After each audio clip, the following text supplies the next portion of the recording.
నమస్తే, నా పేరు బాలనాయుడు, జనసేన పార్టీ పాయికరాపేట నియోజకవర్గం. వెల్కమ్ టు జన్మహింతు మీ బాలనాయుడు ఛానల్.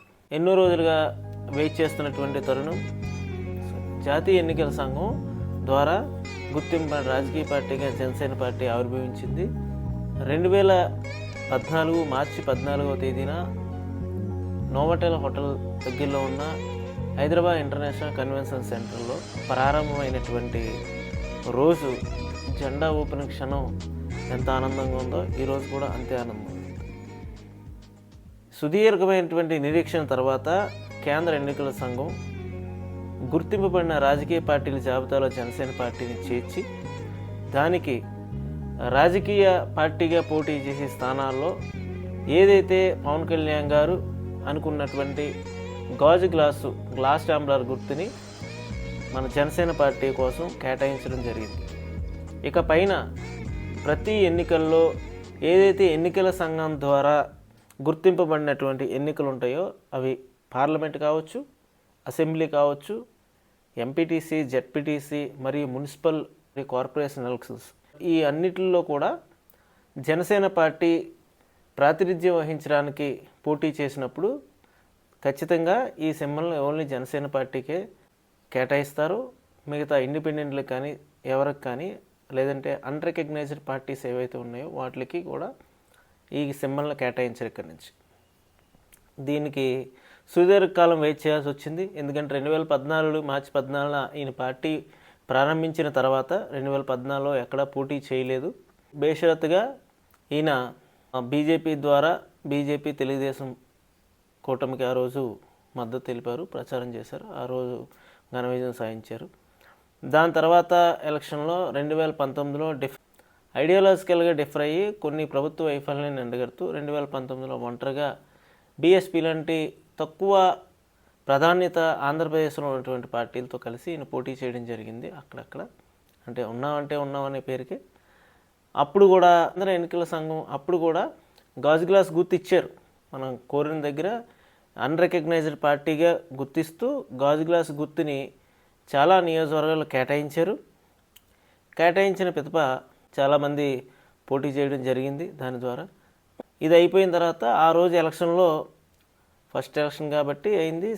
ఆ ఎలక్షన్లో మనకి ఏదైతే ఒక రాజకీయ పార్టీగా కేంద్ర ఎన్నికల సంఘం గుర్తించి ఒక సింబల్ని ఇంకా వాళ్ళకే ఎన్నికల గుర్తుగా కేటాయించాలంటే దానికి మొత్తం పోటీ చేసిన స్థానాల్లో 6% ఓటు షేర్ రావాల్సి ఉంటుంది.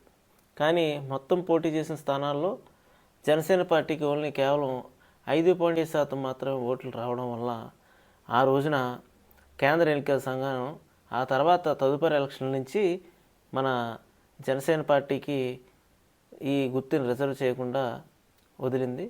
అయితే ధర్మిలా కూడా మళ్ళా 2024 ఎలక్షన్ ముందు కూడా తక్కువ సీట్లు తీసుకున్న పవన్ కళ్యాణ్ గారు అక్కడ కూడా ఈయన పోటీ చేయాలని అనుకున్నప్పుడు దీని మీద ఆ రోజు 5.53% ఓటు షేర్ రావడం వల్ల మనకి ఆ గుర్తుని రిజర్వ్ చేయడం అనేది జనసేన పార్టీకి రిజర్వ్ చేయడం అనేది కుదరలేదు అంటే టెక్నికల్గా. సో దాంతో ఏంటంటే 2024 ఎలక్షన్కి వచ్చేసరికి ఈయన తక్కువ సీట్లు తీసుకున్న చాలామంది వేరే అంటే జనసేన పార్టీ పోటీ చేసే దగ్గర వేరే అన్రికగ్నైజ్డ్ పార్టీ పోటీ చేసి ఏదైతే ఆ సింబల్ ఉంటుందో ఆ సింబల్ని లేదంటే ఇండిపెండెంట్గా స్వతంత్ర అభ్యర్థిగా బరిలో దిగిన వాళ్ళకు కూడా అది ఎందుకంటే ఇవ్వడానికి అవకాశం ఉండేది. కానీ హైకోర్టులో ఆ రోజున house motion petition Janasena party తరఫున వేయడం ద్వారా ఆ రోజు కూడా హైకోర్టు తీర్పు ద్వారా ఏదైతే ఈ గ్లాస్ సింబల్ వేరే పార్టీకి కానీ స్వతంత్ర అభ్యర్థులుగా ఇవ్వాలనుకున్నారో అక్కడికి వాళ్ళని ఆ సింబల్ని ఫ్రీ చేసి పెట్టేసి వాళ్ళకి కేటాయించకుండా జనసేన పార్టీ అభ్యర్థులు పోటీ చేస్తున్న 21 సీట్లు మరియు ఆ 2 పార్లమెంట్ స్థానాలకిలో ఆ రోజున చేసినటువంటి 2024 ఎలక్షన్కి ముందు జరిగినటువంటి ప్రక్రియ.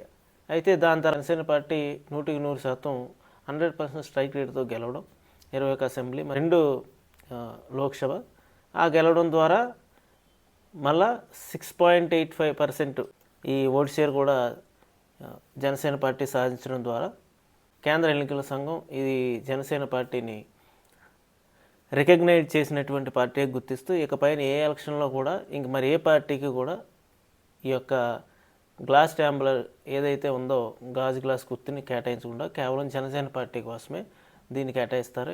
ఇది సామాన్యుడి సేన, ఇది ప్రతి ఒక్కరి సేన, ఇది మన సేన, ఇది జనసేన అని నినాదంతో పెట్టినటువంటి ఈ పార్టీకి ఎన్నికల గుర్తు ఉంటుందో ఇంక ఈ గుర్తు ఇది సామాన్యుడికి అందుబాటులో ఉండేటటువంటి టీ తాగేటటువంటి గ్లాసు. ఈ గ్లాసుని ఆ ఉద్దేశంతో సామాన్యుడి సేనగా మన పవన్ కళ్యాణ్ గారు దీన్ని భావించి గాజు గ్లాస్ గుర్తుని ఈయన తీసుకోవడం జరిగింది. ఇందు మీద ఎన్నో కుట్రలు జరిగాయి, రకరకాలుగా బకెట్ గుర్తుని కేటాయించడం ఇది జరుగుతూనే ఉంటాయి అన్నీ. కానీ మొత్తానికి ఈరోజు చాలా ఆనందంగా ఉంది. ఎందుకంటే ఒక సుదీర్ఘ నిరీక్షణ తర్వాత ఈరోజు దేశ రాజకీయాలనే గమనాన్ని ఒక్కసారిగా ఎంతో అత్యుత్సాహంతో గెలుస్తుందనుకున్నటువంటి మోడీ 3.0 బొటాబొటీ మెజార్టీ వచ్చినా కూడా సెక్యూర్ చేసుకోవడానికి గవర్నమెంట్ని పవన్ కళ్యాణ్ గారు తీసుకున్నటువంటి చొరవ చాలా గర్వించదగ్గ విషయం. ఇది కేంద్రం కూడా గుర్తించింది. ఈయన తెలుగుదేశం పార్టీ మరియు ఈ యొక్క జనసేన బీజేపీ కలిసి వెళ్ళడంతోనే ఇది సాధ్యమైంది. లేకపోతే పరిస్థితి వేరే విధంగా ఉండేది మొన్న 2024 ఎన్నికల్లో దేశంలో కూడా. కాబట్టి దేశంలోనూ మరి ముఖ్యంగా ఆంధ్రప్రదేశ్ రాష్ట్రంలో అత్యంత ప్రభావవంతమైన పార్టీగా ఎదుగుతూ వెళ్తున్నటువంటి జనసేన పార్టీ మరియు పవన్ కళ్యాణ్ గారి నాయకత్వం మరింత బలపడుతుంది ఈ యొక్క ఎన్నికల సింబల్ వచ్చిన తర్వాత. సో నీ పార్టీ ఎన్ని రోజులు నడుపుతావని ఆయన అడిగినప్పుడు ఆయన చెప్పింది, మీలో ఉన్న నలుగురు నన్ను వచ్చి మోసే వరకు కూడా ఈ పార్టీని నేను నడుపుతానని చెప్పేసి ఆయన ఒక సుదీర్ఘమైనటువంటి ఎజెండాతో జనసేన పార్టీని స్థాపించారు. జనసేన పార్టీని స్థాపించి నాబోటి ఎంతోమందిని ఔత్సాహికుల్ని పార్టీలో ప్రోత్సహించడం అనేది చాలా ఆనందించదగ్గ విషయం. ఒక ప్లాట్ఫామ్ ఏదైతే ఎవరైతే కొంచెం భావ సారూప్యతున్నటువంటి వ్యక్తులు నాయకులుగా ఎదగడానికి ఒక బలమైనటువంటి వేదికగా జనసేన పార్టీ ముందుకు వచ్చింది. కాబట్టి ఈ యొక్క గ్లాస్ ట్యాంబ్లర్ని ఇక పైన జనసేన పార్టీ ఎన్నికల గుర్తుగా కేటాయిస్తూ ఎన్నికల సంఘం తీసుకున్నటువంటి ఈ నిర్ణయాన్ని మరొకసారి మనందరం కూడా ధన్యవాదాలు తెలియజేసుకుంటూ, ఈ 2014 తర్వాత ఈయన ఎన్నో ఆటుపోట్లు ఎదుర్కొన్నారు, ఎన్నో అవమానాలు ఎదుర్కొన్నారు, ఎన్నో సమస్యల మీద పోరాటాలు చేశారు. అన్నీ చేసిన చివరికి ఎన్నికల గుర్తు దగ్గరికి వచ్చేసరికి మళ్ళా కూడా సరైనటువంటి అంటే ఏదైతే ఎన్నికల సంఘం నియమావళి ఉంటుందో నియమావళికి అనుకూలంగా అక్కడ ఓటు పర్సంటేజ్ రాకపోవడం వల్ల కేటాయించడానికి అయ్యేది కాదు. కానీ చివరికి మన ఎలక్షన్లో పవన్ కళ్యాణ్ గారు తీసుకున్నటువంటి తెలివైన నిర్ణయంతో మరియు ఆయన బలంతో, అంటే దీనికి నిదర్శనం ఆయన బలం పెరుగుతూ వెళ్తుందని నిర్ణయంతో ఈరోజు మన గుర్తు కేటాయించడం జరిగింది. 100% స్ట్రైక్ రేట్ ఉండడంతో మరియు 6% ఓటు షేర్ను కూడా మన పార్టీ సాధించినందుకు గాను కేంద్ర ఎన్నికల సంఘం ఇక పైన ప్రతి ఎన్నికల్లోనూ కూడా గాజు గ్లాస్ గుర్తుని మన జనసేన పార్టీ రిజర్వ్ చేయడం జరిగింది. సో ఈ పార్టీ మరింత బలంగా వెళ్తూ 6.85% ఓటు షేరు 60%గా మారి ముందే ఉందని చెప్పి తెలియజేసుకుంటూ సెలవు తీసుకుంటున్నాను. జై జనసేన.